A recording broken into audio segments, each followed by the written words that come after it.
Oh, how did I get wrapped up in this self-care thing? Why am I so in love with it? Why am I embracing it? Well, let me take you back to 2017 when I had my second son, my second child, Jalen.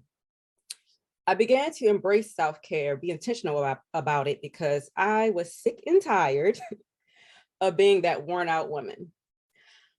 I was newly married to my husband, Sean. I had a 6-year-old son, Darian, at the time. And I just felt like I wasn't giving them the best of me.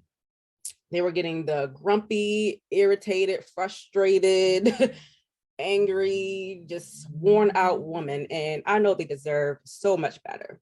And I wanted to feel better for myself. Like, who wants to feel irritated all the time? Grumpy, just sad. And after I had my C-section, breastfeeding wasn't going well. I was healing from a C-section. I wasn't resting well like I should after having major surgery and having a brand new baby. So it was time to get it together. And I did quickly embrace self-care. When my doctor told me 6 weeks, 6 weeks I could start exercising, I hit the ball running. So I really started to do things to help me mentally and physically. I saw drastic changes in my mood. I was much happier. I was healthier. I was just really feeling like myself again. I even dropped that baby weight fast, which I didn't do in my prior, after my prior pregnancy. My family was getting the best of me and I felt great. But, yes, there's a but.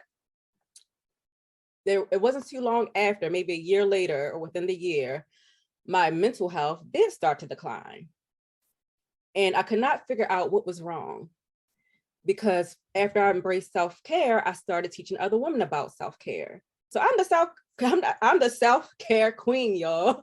I know what to do for self-care, but I could not get that mental piece together at all. It was slowly declining. I was going through ups and downs in my marriage. I was a newlywed, so we had to figure that thing out. Different friendships ran their course. That pandemic hit, y'all, that we're still kind of going through.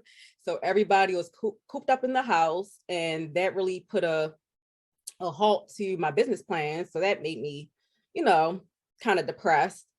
And then here came my pandemic baby. Yes, my pandemic baby, my third and final child, Caleb. And with my pregnancies, I did not do well. I was sick and miserable. Yes, miserable. And then after giving birth, same things happened, like with my second pregnancy. The breastfeeding issues came again. The incision issues came again. It was just nonstop stress one after another. And I had to get out of this funk. I was stuck in a rut for so long, just in my room majority of the time, feeling depressed and anxious. I was seeing a therapist and it was helpful, but what was that missing piece? And ladies, I want to tell you that it was the spiritual health. I had a relationship with God, but I knew it could be better. And when I really dove into that spiritual health piece, it was the game changer, y'all. So even today, I'm not where I want to be, but I am so far from that dark place that I was in. I have been becoming much healthier, happier, and my family are truly getting a better version. I don't even want to say the best yet because I'm working on it, right? But again, I'm not in that dark place anymore. I'm more calm. I'm more patient with them. I can feel growth in my marriage, growth as a mom,